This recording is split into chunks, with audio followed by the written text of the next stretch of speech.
Residents of the U.S. Northeast are digging out after up to 36 in, 91 centimeters, of snow fell in a day-long blizzard.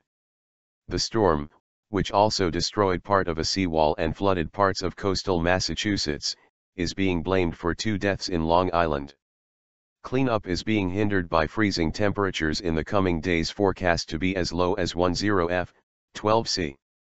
But New York City and areas south were spared from an earlier prediction of a potentially historic blizzard. City officials imposed a driving ban and took the unprecedented step of shutting the subway on Monday evening, but less than a foot of snow fell overnight.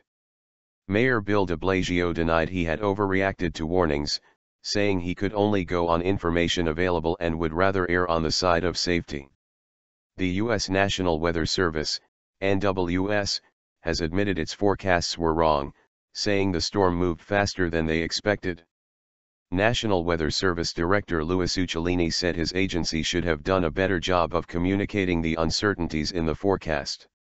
In Massachusetts, heavy snow, falling as fast as 4 inches an hour, and high winds combined to create blizzard and whiteout conditions. More than 2.4 in of snow coated Boston's Logan Airport, the 6th highest in recorded history. Worcester got 33.5 in, the highest amount recorded since 1905, and Auburn and Lunenburg each reported 36 inches. I had to jump out the window because the door only opens one way, Massachusetts resident Chuck Beliveau said. I felt like a kid again.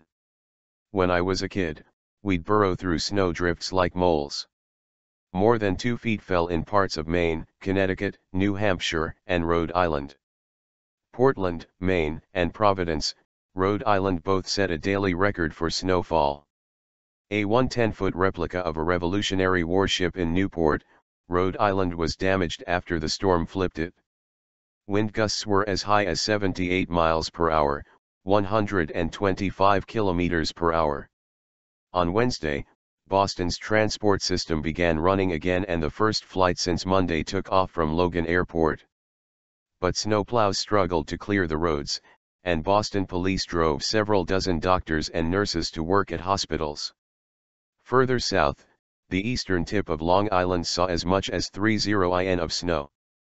Police have connected 2 deaths there with the snow, a 17-year-old who crashed into a lamppost while in an inflatable tube and an 83-year-old with dementia found dead in his backyard.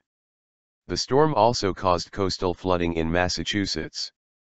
High tides breached a seawall and damaged 11 homes in Marshfield, 50 kilometers, 30 miles, south of Boston.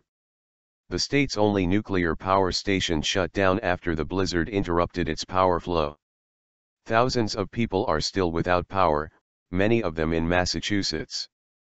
But Governor Charlie Baker said the snow had been fluffier and lighter, meaning there were fewer power outages than anticipated.